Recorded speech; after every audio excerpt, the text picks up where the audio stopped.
Today we're going to learn how to extract a zip file using HISE. This video kind of leads on nicely from the downloader videos I did a few weeks ago and the file system videos as well. The file system ones especially. If you haven't seen those, go back and watch them because some of the stuff we're going to be doing today involves using the file system. So let's start by just adding a button to our UI, and we'll call this btn unzip. And when this button is clicked, it's going to unzip a file.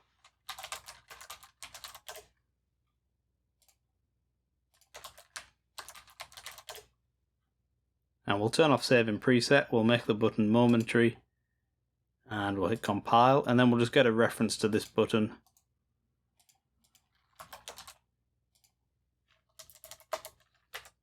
And we'll create a control callback.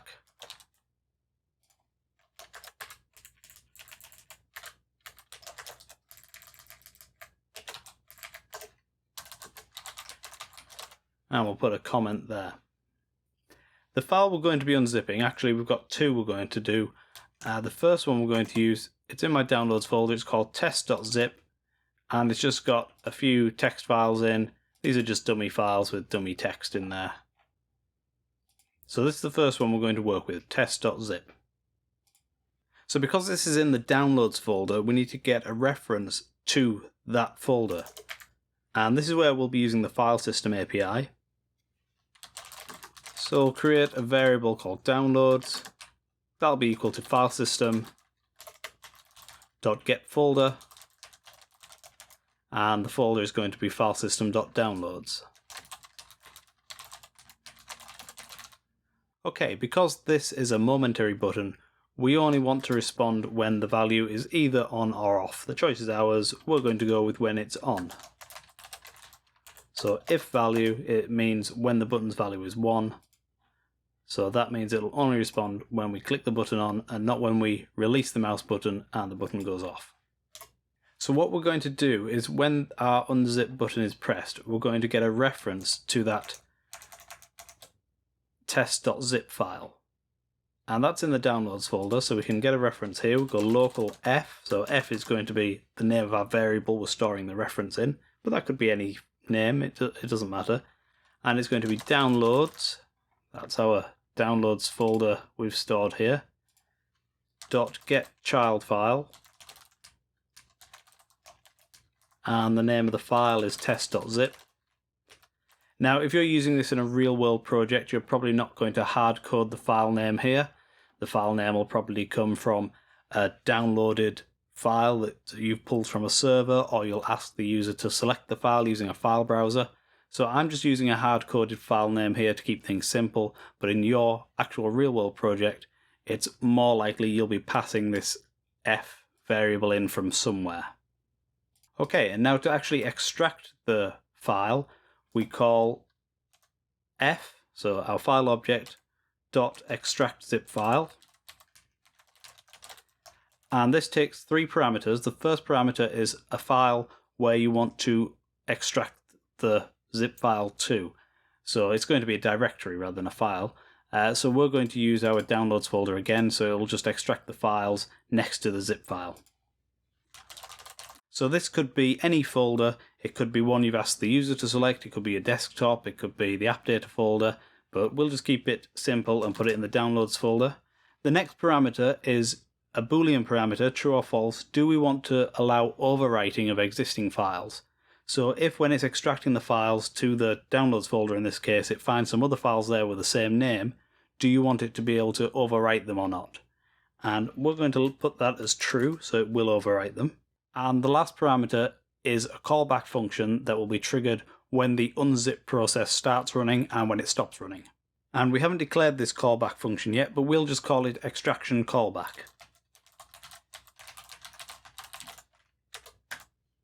And then we'll declare the function down here.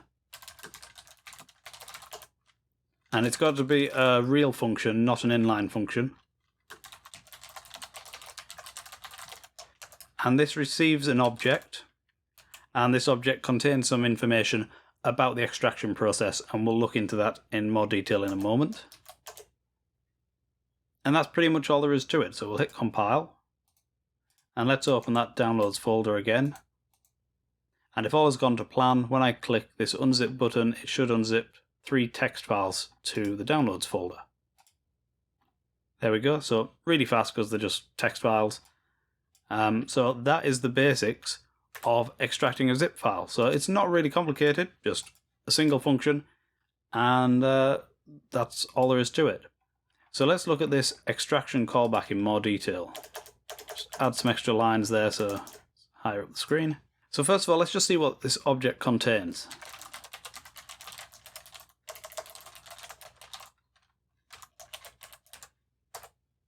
Okay, before we do this actually, one thing I want to do, let's delete those files. In our test zip file, I'm just going to delete 2 of these files for now. So now our test zip, if I click on zip, our test zip only extracts 1 file, and we can see what the output in the console is. So it starts off status 0, progress 0, total bytes written 0, cancel false, target is our downloads folder, and nothing for current file or error. Then it outputs this with status 1, progress still 0, total bytes written still 0, cancel still false, target still the same.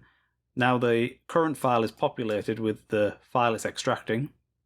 And then finally it outputs this one, status 2, progress 1, bytes written, cancel still false. There's the target folder, and these 2 are empty again. So let's start off by looking at this status value here, the status property. So we'll comment out that line for now. We'll clear the console. And now we shall print out obj.status. And now if I hit unzip, we see it prints 0, 1, 2. So what happens is when you first start the extraction process, it'll have a status of 0. Then when it begins extracting a file, the status will change to 1. And then when that extraction is complete, the status will change to 2.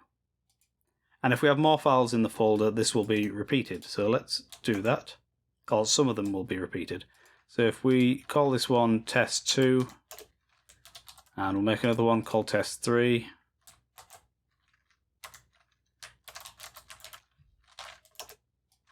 And we'll add those to the test zip file. So now the test file has 3 files in it again. And now I'll click unzip. So now we can see it's 0 at the beginning because nothing that had just been the sort of prepping stage, nothing was actually extracting. Then each time it started extracting a file, it output the status of 1. And then when all of the files have been extracted, the status is 2. So now we can use this status message to output some interesting information to the user. Although in this case we're just going to output it to the console, but in your real world project you'd probably want to incorporate this into a progress bar or something like that.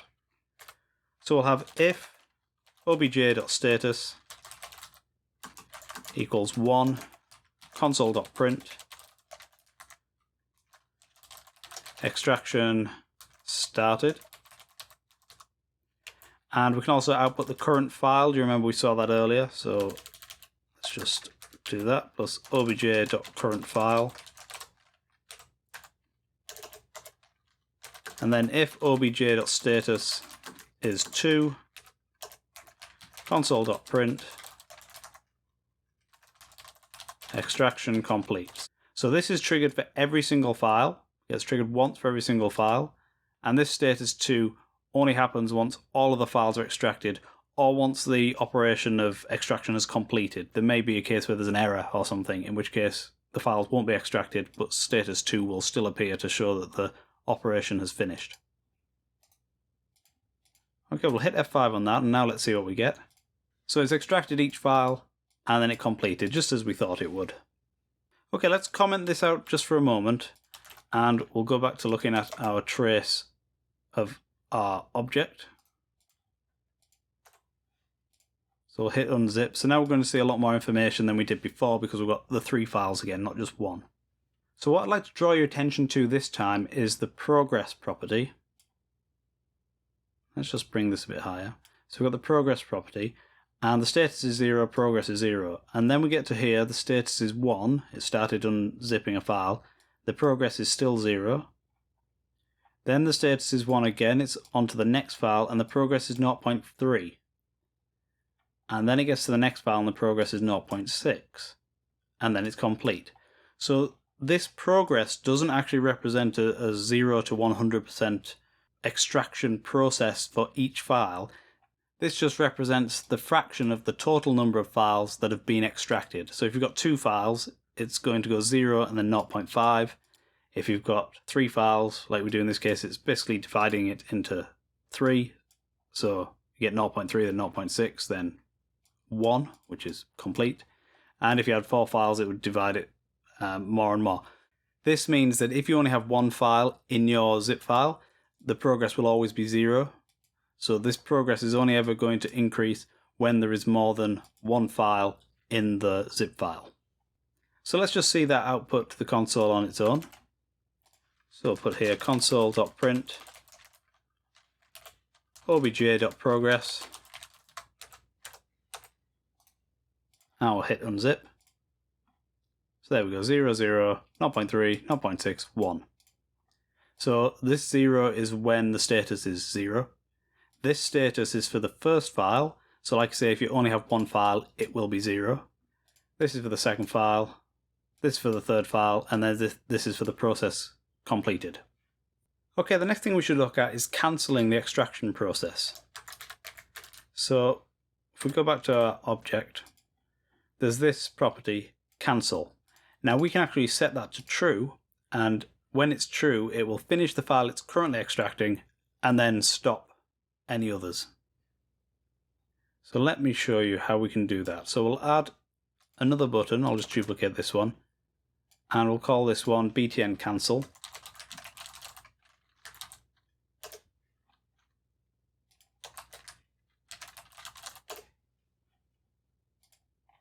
And we'll grab a reference to that, and we'll make a callback for it. And we're going to have a variable up at the top here called cancel. And when we hit our cancel button, and again this is a momentary button because I just duplicated the unzip button, so still momentary. So when we click that button, we're going to set our cancel variable to true. And when we start our extraction process, we'll set cancel to false. And now inside of our extraction callback, let's just uncomment this again. Inside of this callback, we'll put a check. If cancel, then obj.cancel equals true. Another way to do this, actually, we don't even need the if statement, is we can just always make sure it equals cancel, and then we can get rid of the if statement. I didn't see that when I was preparing this video, but I think that's actually a neater way to do it, so it'll always get the value of cancel. So I'll hit F5. Now the problem here is, when I click unzip, it happens instantly. So there's no time for me to press the cancel button. It's too quick because these files are really small. So I have a second zip file called movies.zip, which is 3.1 gigs and contains a bunch of movies, and that takes a bit longer to extract, so that will give me time to hit the cancel button just to demonstrate this process. By the way, I found if I had a zip file that was about 4 gigs or larger, it would produce errors during the unzip, so keep your files below 4 gigabytes if you experience that issue. So I'm just going to change the file name because here we're extracting test.zip, and I need to change that to movies.zip. Okay, so I'm going to hit unzip, and then almost immediately I'll hit cancel. And oh, I should show you let's have a look. So there's 1, 2, 3, 4 movies in here. So when I hit cancel, it will finish extracting the movie it was currently extracting, and then it should stop. So I'll hit unzip, then cancel. So it finished on Hamlet, and then, yep, so it started Hamlet, and then it says complete. So even though it didn't finish extracting all the files, it still got to that status equals 2. and says extraction complete, but it only extracted 2 of the files because I hit cancel. So we'll delete those. Let's do that again. And there we go, same thing again. Okay, so one thing you might have noticed is when I hit unzip, if you watch along this top bar here, can you see that? We get a progress bar, and that's the sample loading progress bar. You'll see that when you load up sample maps and things. So we'll let that go. So now it's unzipped all the movies. There we go. So that's the sample loading bar, and this actually tells us that the extraction process is happening on the sample loading thread. So what we can do is, if we want, we can start a timer running and check the progress of the sample loading thread and use that to output progress information. Again, this is going to be the same progress information we get from the obj.progress, but because it's running in a timer, you can use that to maybe display a spinner or some other sort of progress bar to the user. So I'll just show you how we do that quickly. So we're going to have a progress timer. So that'll just be a timer object. Engine.createTimer object. I've got a video all about timers. In fact, I think there's 3 of them. So if you need to know more about timers, go and check those out. And then the progress timer will get a timer callback.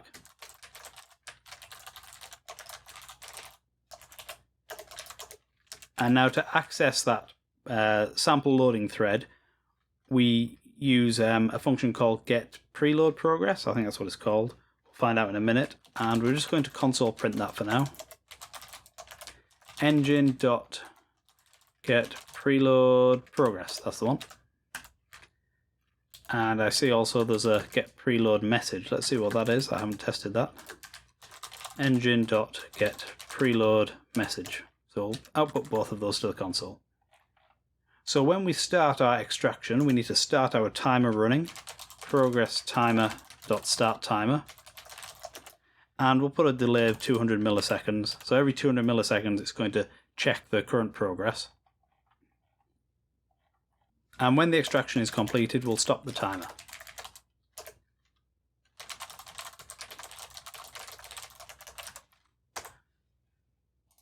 Okay, so let's see what happens. We'll get some progress messages now to the console. So 0, then 0.25 because we've got 4 files in this folder, 0.5. So it stops at 0.75, it doesn't get to 1. If we were to output the progress directly in here, we would see 1. So if we do console.print obj.progress, and I'll just disable that start timer so that doesn't confuse us. So now we'll see exactly the same output, but it will just be for once for every file, and it will get all the way up to 1. Oh, I need to actually put this outside of the if statement because we don't want it to happen just when the extraction is finished. We want it to happen for each file, so we'll put it there. And now I'll unzip and we'll see exactly the same progress, but it's going to be just once for each file. So whereas with the timer it was happening every 200 milliseconds, this is just going to happen once for each file, but it'll be the same data and it will finish on 1. So 0.25 for the second file, third file, fourth file, and then end. There we go. So these are 2 ways of getting that progress, but if you're going to display a spinner or some other animated indicator to the user, you're probably going to want to be using a timer anyway, so you can get it there. I also noticed that message didn't give us any information. So this engine get preload message, there was no preload message, so we don't actually need to use that. So one more time we'll run it with the timer.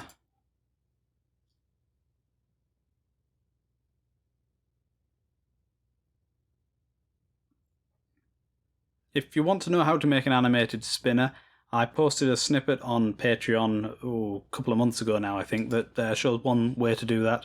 But it's basically just drawing a paint routine and updating it from a timer so you can animate that paint routine. Okay, one last thing I'll show you. If we go back to our object and just print that out. So let's just hide that for now, and I'll stop the timer so it doesn't clog up the console. So I'll hit unzip and we'll just see this come down here. There we go, so it's outputting the message. You see we've got the property called error. So we're not triggering any errors, and it's kind of hard to trigger an error because it's quite a robust system, this. But if an error does appear and you want it to display to the user, there's a way we can do that. So let me show you the code for that. We're not going to see anything because we're not generating any errors. But what you do is inside your complete callback, you only want it to happen when the process has stopped and it's complete. You can put if obj.error does not equal an empty string. Then in here you can show the error message with something like engine.show show message box, and we'll put error, and the message would be the error message, and 1 or something like that for the type. The type just sets the icon that's displayed.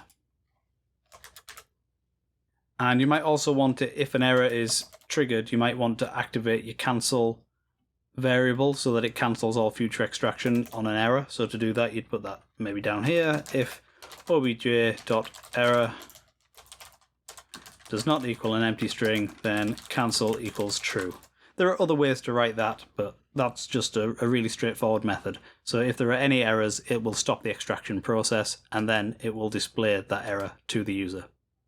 Okay, so what I've done, because I want to demonstrate this error issue to you, so what I've done is I've done something that I think will generate an error. I've added some more files to this movies.zip, and you'll see now the file size is 5.2 gigs. And as I said earlier, I noticed when I had a larger zip file, it caused an error, so we'll see if this error triggers. I encourage you not to send files this large to your users anyway. 2 gigs is probably about a reasonable size. Anything larger is not so great because people on low bandwidth connections or unreliable connections, if there is some corruption or some issue while they're partly downloading the file and then they have to re-download it, it's not so bad with a smaller file, but with like a 5 gig or 10 gig file, that can be quite unpleasant. So stick to several smaller files instead of a few really big files if you can. Okay, so I'm going to hit unzip and I expect to see an error. Ah, there we go. Okay, and yeah, so it's come out with some gibberish there, which I don't know what it means, but it says it started the extraction, and then the extraction was complete, and then we got our error. So, really simple. Let's see what it output here. So we didn't even get any output at all. So I hope you found that interesting. As with so many things in HISE, the actual act of extracting a zip file is really simple. It's a one-line function call, but the interesting part is how you can integrate that into your project and actually make use of it, displaying progress to the user, allowing them to cancel the download and that kind of thing. If you've got any questions or comments, please leave them below the video. My higher tier patrons will get a snippet of this project, but you'll have to supply your own zip file. Thank you very much for watching, and I'll see you next time.